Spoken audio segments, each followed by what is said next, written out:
Ooh, this is the 10th episode of Ghost Creatures and Scares Oh My. A podcast where we share our love of the show Supernatural and dive into the fascinating and terrifying real life legends behind the ghosts and creatures featured in each episode of Supernatural. This episode is called Haunted Asylums and Hospitals, and we're going to dive into the unsettling history of lunatic asylums and hospitals of days gone by and discuss the alleged ghosts who reside there. So each week we work our way through one episode of Supernatural and unpick the episode very briefly, but we focus more on the theme, the ghost, the entity that's featured in that episode. So this week we're looking at episode 10 of season 1 of Supernatural, and the episode is called Asylum. So, for this episode, we are at the deserted Roosevelt Asylum in Rockford, Illinois, where two police officers disperse some kids who have broken in. Afterwards, one of the officers goes home and inexplicably shoots his wife and himself. Sam and Dean travel to Rockford and speak to the other officer about his partner's death. He tells them that his partner chased the kids into the south wing of the asylum.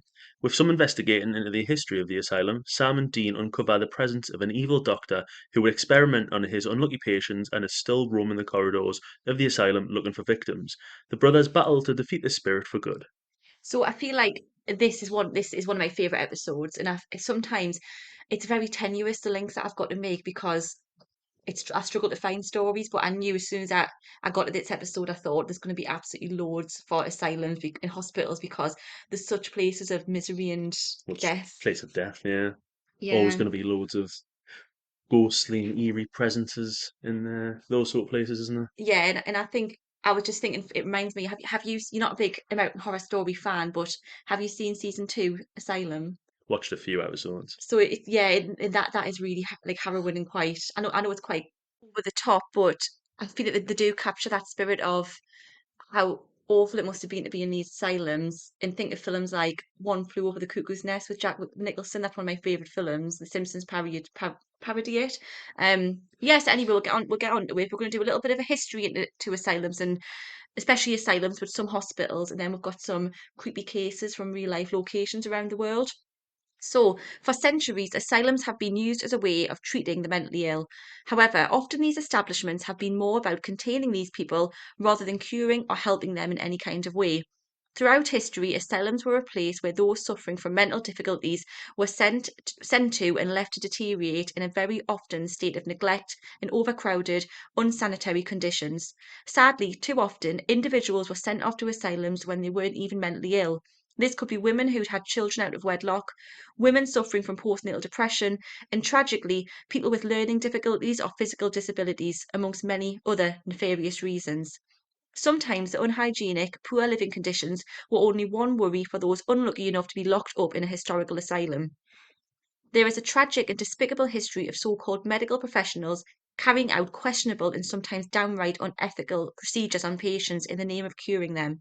Today, we're going to look into the history of some of the most notorious mental asylums and hospitals from around the world and share stories of the patients who never checked out. Just became a really big thing, didn't it? Where it was just nut job doctors who just wanted a way of being able to test on people and get away 100%. with it. Yeah, and I think there was just such vulnerable people, and no one was looking out for them. And we could mention, you could say one of the most horrific, probably the most horrific, would be doctors who carried out trials on people during the Holocaust. But it did happen in these hospitals and asylums as well. So. The first recorded lunatic asylum, I feel awful saying that word lunatic asylum, but I'm going to go with it because that's from the historical source I've got. So apologies for any offence. It's just the way it would have been referred to. So the first recorded lunatic asylum in Europe was the Bethlem Royal Hospital in London. It has been part of London since 1247 when it was built as a priory. It became a hospital in 1330 and admitted its first mentally ill patients in 1407. Bethlem Hospital. This hospital was originally named Bethlehem Hospital, but eventually was abbreviated to Bethlem, which stuck. However, colloquially, the hospital earned the name Bedlam, which has become synonymous over time with madness. So, when we say in this country, oh, it's Bedlam at the minute when we mean something's mad, it Yeah, actually comes from the name of this hospital, which I think is quite that interesting. is interesting. Yeah. Um, and I love when you find out where names come from and things like that. So it's inspired a range of horror films, TV shows, and books over the years. Bedlam TV show from 2011 starring Lacey Turner of EastEnders fame included. I put this in there because this is a really underrated show. Have you ever seen that? Feel like it rings a bell, but I'm not sure. I think it's did you play Stacey in EastEnders? Uh, She's the main character. Aye. She was going out with Bradley, the ginger guy, in Oh yeah. EastEnders. But it's really creepy. Like honestly, some of the special effects on it. I'm saying this, they're probably really really rubbish, but it freaked me out when I was how old would I be in 2011 maybe? Just less than 10, 20. What? I mean, my maths is Maths took off. an absolute hit there. Can I just put a 19, you would have been yeah? 19. Can I just put a really quick side note on this? Me and Matty are recording this at night. We usually do this on the weekend, so if we mess up more than usual, then that's the reason why. Um, so yeah, so it's actually a really good show. The hospital was founded in 1247 as the Priory of the New Order of Our Lady of Bethlehem in the City of London during the reign of Henry III. Bethlem was not initially intended as a hospital for the insane, but actually as a centre for the collection of alms to support the Crusader Church and to link England to the Holy Land. It is speculated that the hospital became a place to house the insane from as early as 1377 and would continue to be used in this way until inquiries began to be launched in the mid 1800s over the appalling conditions and treatment of patients. The hospital was finally absorbed into the NHS in 1948.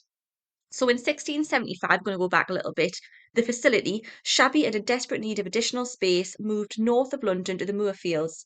Two ominous statues were installed over its entrance gate, one named Melancholy, who appeared calm, and the other named Raving Madness, who was chained and angry.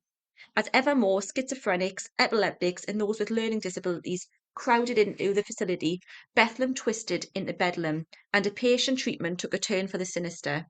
One such approach was rotational therapy. A patient would be placed in a chair and suspended from the ceiling. The chair was then spun at the direction of a doctor, sometimes at more than 100 rotations a minute. The patient would often vomit and experience extreme vertigo, but these were seen as healthy reactions with the potential for healing. Patients were routinely beaten, starved, and dunked into ice cold baths. Like there's just no excuse for that to be in the name of I just don't understand how they can science. actually think that that's going to cure someone. Tying someone up in a chair and spinning them like Yeah. 100 times. Hey, what's that going to do? It's there's two sides to this that actually was so stupid that they thought this was actually happening, which is worrying, or it was just pure torture of the vulnerable. Yeah. Well, I mean, they can't. Surely they can't have ever thought that any Yeah, of those were gonna heal them. I know. It sounds like a really bad theme park, doesn't it? Just getting Yeah, spun around aye. till you vomit, then we'll let you out. An extreme The challenge. ice Can you bucket stay up challenge. there for 100 rotations? Patients were also victim to bloodletting by leeches, cupping glass therapy, and the inducing of blisters. Treatments were so severe that the facility refused to admit patients deemed too meek to withstand it. Indeed, many did not survive. Modern investigations have uncovered mass graves on the property, dug exclusively for those who died under Bethlem's care. Perhaps most humiliating of all was the time period when the facility opened its doors to the public. Initially, the policy hoped to draw in family members to visit their loved ones. Unfortunately, wealthy Londoners often paid money, listen for this, to roam the halls of Bedlam, taking in the zoo like conditions and marvelling at the psychosis around them. So they opened it as like An, initial. an actual zoo for humans it became. Yeah, Flipping it. it's because they thought it would let that they could earn some money to raise funds to let family members in, but just turned into the upper class coming in to actually get a peek at how these people were living. How on earth did this last for so long? Yeah, I mean that's the 1800s. That isn't that long ago. I know. Obviously, it's a couple of hundred years, but I mean, it still was open for, what, like 400 odd years or something? a lot longer than that. Some Yeah. madness. But it kind of reminds me of the trend of freak shows, which originated, I think, in the 1800s and went into the 1900s. Hmm, It's that kind of really morbid obsession that the Victorians had, isn't it, with anything, and even thinking about things like Jane Eyre by Charlotte Bronte, Mr. Is it Mr. Rochford's wife in the attic? They were obsessed with madness, and it tended to be in women, especially. So, like I briefly mentioned before, a lot of women were subjected to these appalling treatments, and it was to do with, it could be because postnatal depression or just because they had the depression itself, and they were often labeled as hysteric or hysteria. Do you know where the word hysteria comes from? no. The Greek word for womb. So it just shows how sexist this idea was. So anyway, we're going to shift it now from a bit of history towards the more paranormal side of hospitals and asylums, which I find really fascinating because I'm not a huge believer, as you know, but if I'm going to believe, it'll that there'd be ghosts, it would be some places like this. Yeah. So the ghosts of Bedlam. During the Second World War, part of the hospital was used to house some young women from the Auxiliary Royal Air Force, and the women complained of not being able to sleep at night due to the sounds of disembodied moans and the rattling of chains. It became so bad that the unit had to be rehoused elsewhere. Linking back to episode 8 on haunted burial sites, Liverpool Street Tube Station was built in 1874 over the cemetery of where part of the original hospital once was. Many strange stories have popped up over the years, including the story of Rebecca Griffith. Rebecca had been an ordinary young woman living near to London Bridge when she'd fallen in love with a young Indian man who was lodging with her family. She was so besotted with him and believed the love was mutual, but was heartbroken when he packed up his belongings and headed back to India. She couldn't persuade him to stay, and all he left her was a gold coin. Rebecca either descended into melancholic despair, or she was shunned and carted off to the notorious Bethlem Hospital for the Insane after being seen as a tainted woman having had relations out of wedlock. As a patient, she deteriorated quickly, and upon her death, the guards stole her treasured gold coin that she'd carried constantly since.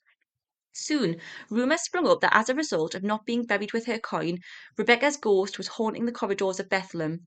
Inmates complained of seeing her ghostly face peering at them through their cell doors, causing havoc on the wards. Years later, when the site was a tube station, passengers have reported hearing harrowing screams from a woman and even phantom voices of someone asking for their coin. Thoughts on this one? What's a coin Believability? back, don't you? Yeah, give us me money. Gives me coin now. Yeah, it's imagine that though, that the idea of someone peering through your cell at night. I imagine being Oh, locked in a cell and like a little ghostly figure comes and pops up at the door. You've got nowhere to go. you got nowhere to go. You just start screaming, wouldn't you? That's Lights it. on, turn the lights Excuse me, I've on. got £20. I know. But it's a bit like the little bit like the episode in Supernatural with in the prison. I get them two episodes mixed up Yeah. quite a lot, but that one we're going to cover a bit later. Comes a bit later on, doesn't it? Hmm. So, what do you think? Thoughts on it being haunted, Bethlem? I think all the Well, I people who imagine pass like through you its said, doors, like you were saying before, if anywhere is going to be haunted, it'd be somewhere like that, where there's definitely. so much death and stuff going on. And I mean, obviously, that then also brings up the what's a coin back, didn't you? Should be angry towards not Yeah. being buried with it. Somebody's stolen it. The thing is, you can imagine people who are already imprisoned in an asylum not being believed, but there was a group of young women who were on in the Air Force who that all heard it and had to move. Hmm. So that makes it a bit more Bit more believable. believable, yeah. Yeah. So we're going to move on now to America. This one's really famous, and I'd love to go there. And it appears quite often in documentaries, and we've watched.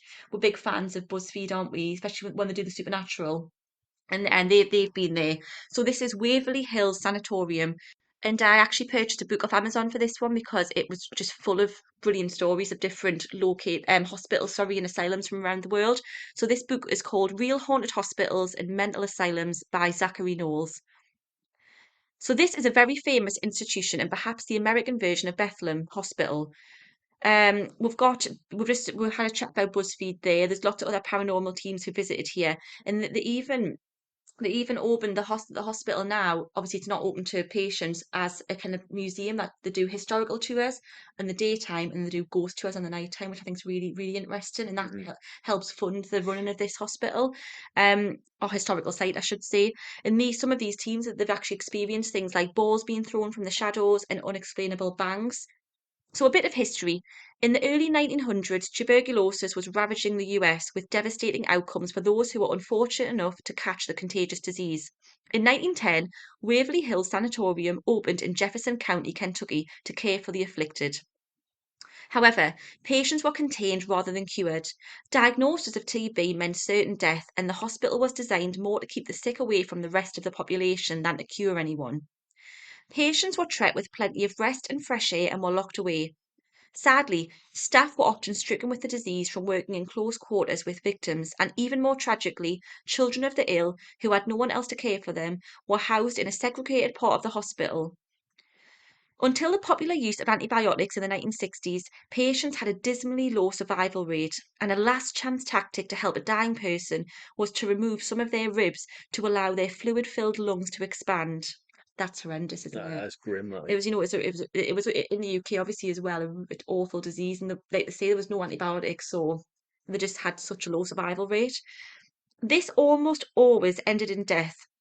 And so they invented a death tunnel, um, a 500 feet chute to lower bodies to the bottom of the hill to be buried and cremated, because I think Waverly Hill Sanatorium is on quite a hill. Hmm. So they had this death tunnel, which was a chute, which was 500 meters, and sorry, 500 feet, and it would just lower the bodies down this chute like an awful garbage disposal to be buried down at the bottom of the hill. Yeah, like slide. This was both convenient and a way of avoiding patient morale stooping to even lower levels from seeing people dying so often. So they basically made this secret tunnel to stop other patients seeing constant bodies being buried, carried past to be buried. It's unsurprising then that the ghosts of these poor people would linger in their final resting place. In Waverley is home to some infamous spectres. Can you remember any of the famous people? Was the boy with That's the the only one. ball, wasn't That's there? before I That's the read the main one I can think before I of. read into it. That's the only one I could remember. Um, I can't think of the other ones. There was definitely another one on the top floor or something, wasn't Yeah, there? there's different In the floors. room, I yeah. think I think it gets more allegedly haunted as the floors go up. Yeah. Like when the heat rises, the ghost rises. I don't know. Okay, so there's Mary, number one. There is allegedly a ghost of a little girl named Mary who died of TB at the hospital. She has been seen by tourists who visit the sanatorium often to hunt ghosts. She peers around corners with blackened eyes. Oh, I would not want to see that, would you? You'd just be no, no, running thank you. straight out of the door. She brings a sinister presence with her and can bang things, scratch people, and sing nursery rhymes like Ring Around a Rosie. So she's I a mean, pretty I think horrifying one. the worst part of all the stuff that she does there is sing "Ring Around a Rosie." Imagine Yeah, walking down the hall in the pitch you black and hearing "Ring Around a Rosie." you can 100% imagine that as well, can't you? Yeah. It makes me think that one though, because Ring Around a Rosie's about the bubonic plague, so Ah, it's a bit yeah, it's grim, coincidental. aye. But next one, this is the one I'm more familiar with, is Little Timmy. Hmm. Again, these little cute names, it makes you. Yeah. So apparently, he was a young boy who was forced to live at the hospital as his parents, his only family, were both being treated for TB. So you don't think of that either. I mean, if you've got a family who haven't got any other extended family members, if you've got a child, that child's essentially an orphan. Yeah. So they had to come and live at the hospital in a segregated part. But a lot of these kids would have caught the disease from being close to the staff and other patients. It's horrific.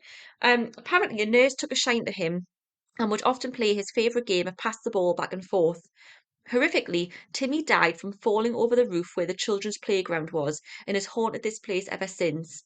Unlike Mary, he brings with him a more friendly atmosphere and has been reported by staff and visitors as having passed the ball from the darkness in the hope of playing with someone. So they made the fatal error of putting a playground on the top floor, on the I was roof. going to say, what kind of genius came up with that idea?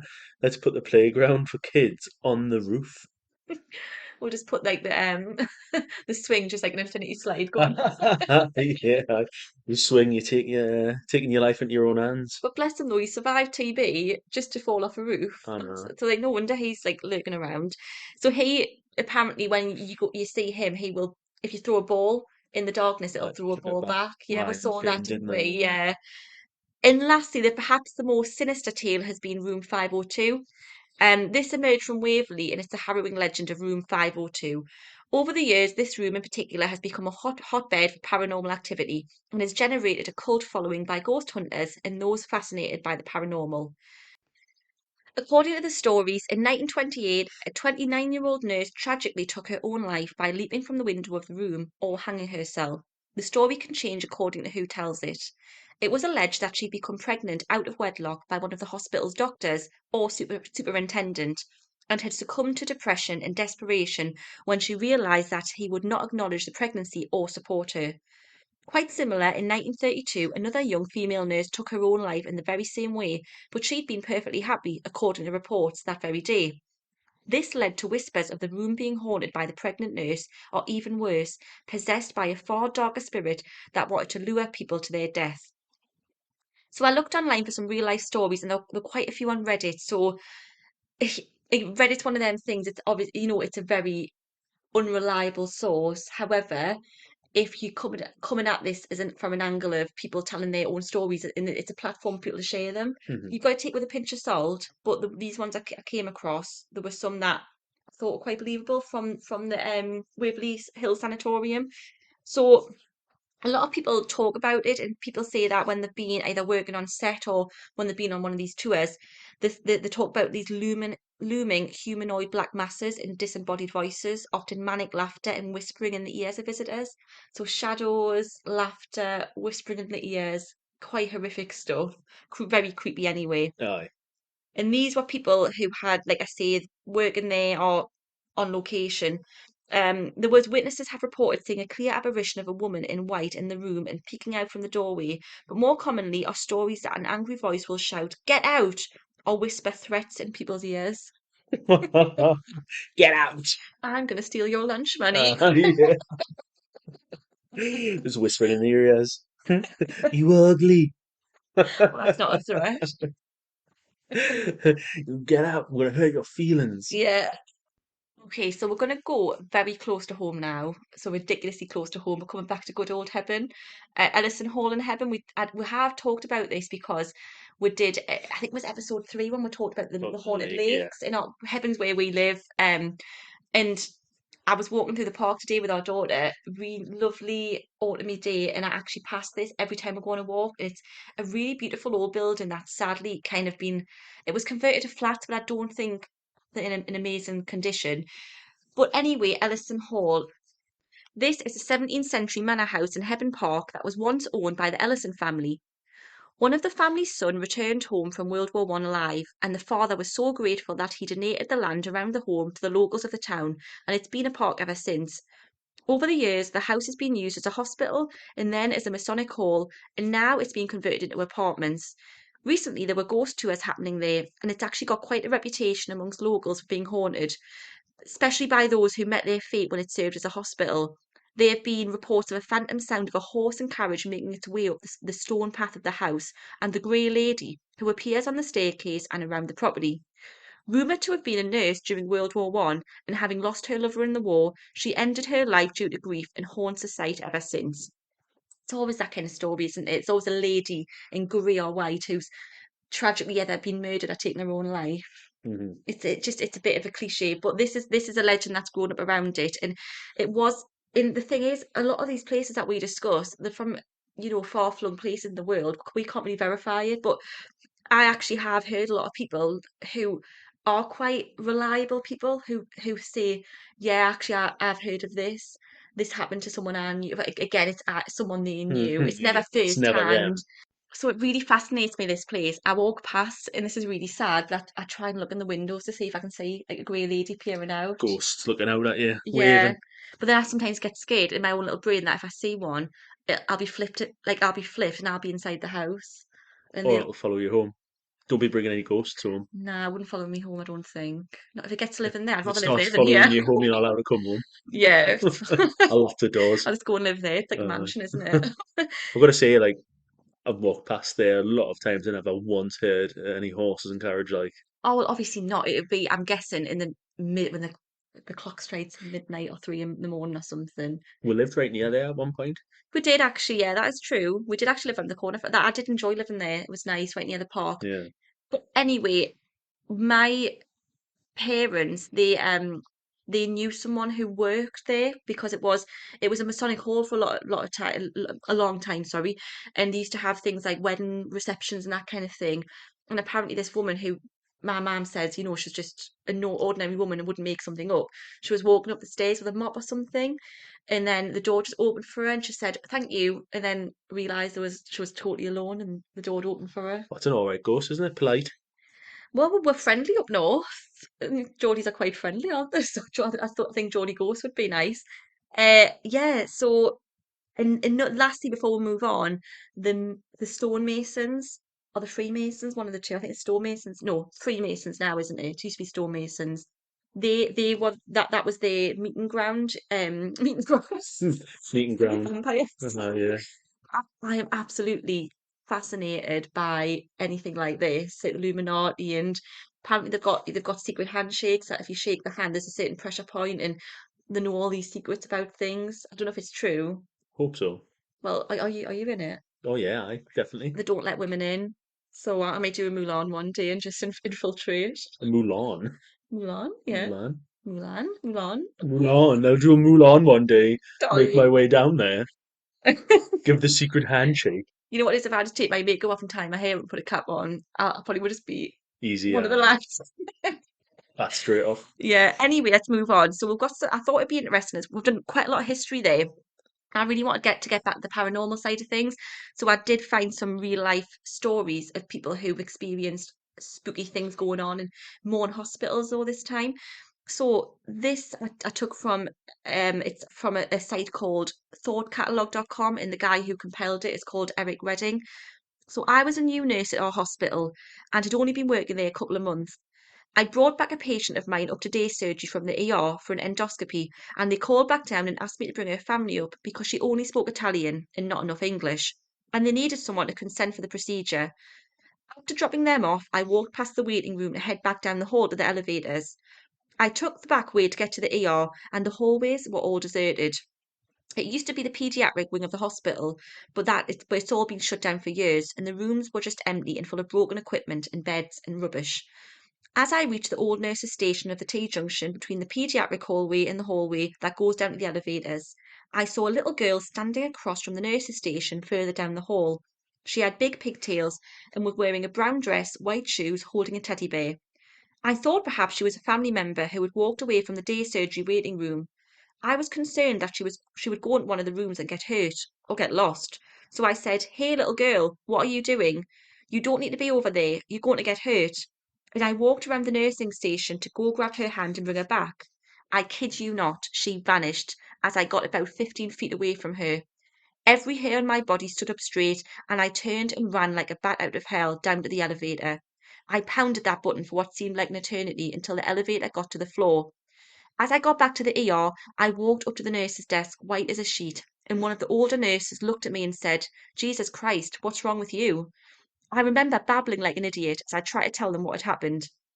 After listening to me for a moment or two, the nurse said, "Oh, you saw the little girl ghost. She's been around here for years." And I remember saying, "Well, thanks for telling me about it before this."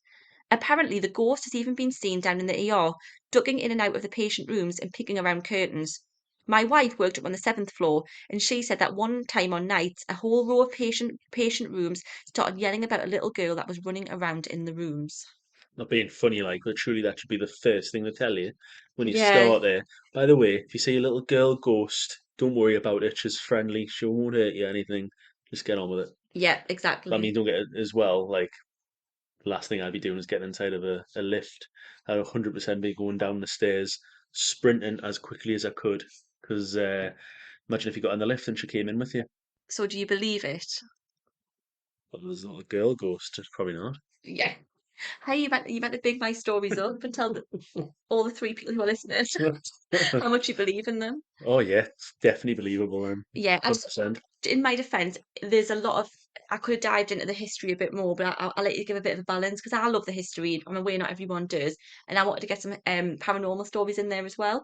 So we're going to wrap it up with one more story, which I thought was a bit ridiculous, but it entertained me. So I'm going to read it. Yeah, we will. So story number two from this thoughtcatalog.com. I had cared for an elderly woman with no family who came to us when her husband died. She didn't speak often, but when she did, it was usually just words that made no sense together. I felt so bad for her because ever since she'd arrived, so many of the residents in her area that she'd seemed to enjoy spending time with had passed in such a short time span. She put up a picture of each of them next to her pictures of her husband and several others who were probably family to remember them. I'd always felt sorry for her and showed her extra attention, and we became close. It just seemed so unfair that she had such bad luck and kept losing people that she cared about. One day she looked at me and said plain as day, "Sweetie, I think I'm done now," and handed me a picture. It was a picture of me, and I smiled because it touched my heart that I was so important to her. She passed nearly a week later, and I cried for days. It hit me really hard. She knew it was the end for her and said goodbye as best as she could. A little less than 2 years later, I was talking with a colleague and she came up in conversation. My colleague referred to her as that crazy witch lady, which seemed very out of character for her, and it shocked and offended me deeply. I expressed this to her not so nicely, and she looked at me with a shocked look and said, "Oh dear, do you not know?" And then explained something to me that I hadn't known. As it turned out, it came out some time after she'd passed that she'd actually killed her husband by poisoning him, and there was an investigation because it appeared she had a ritual of befriending someone, getting a picture of them, and hiding the picture until she could kill them, usually by poisoning, and then displaying the picture as a sort of trophy on her wall. It was suspected that this may have been the reason for the spike in mortality rates during her stay and the considerable number of photos in her little collection. The last I heard, the old family photos weren't any relation to her at all, and the police were trying to ID the individuals and compare them to several court cases. The crazy woman. I What started, on earth? I started reading this story thinking, oh, it's going to be some kind of really sweet story, like Nice little young twist or cousin. something at the end, like, Yeah. oh, like, Well, you not a know, twist, just a general nice like uh, cousin story. It's just ridiculous. that is ridiculous. Imagine that. Imagine she give her, like, give the picture as well. Yeah. Well, I think she's pretty much saying to her, You would have "Be been careful next. who you win." Aye, yeah, aye. You've won Yeah. this time. Yeah. Come back and get you Oh, though. that's creepy. Imagine if you heard that though. You'd Aye. be like, what? So thanks so much for listening to this episode of Ghost Creatures and Scares Oh My. Please make sure to leave us a review and let us know what you thought of today's episode. Feedback will really help us out, and we really want to know your thoughts to help us hone our podcast. Make sure to give us a follow on Instagram and Facebook if you haven't already, and you can email us at ghostcreaturesandscares@gmail.com if you've got any stories of your own that you'd like to share or anything you'd just like to let us know. So thank you so much again, and we'll be back next week to discuss pagan rituals and spooky tales. Have a great week.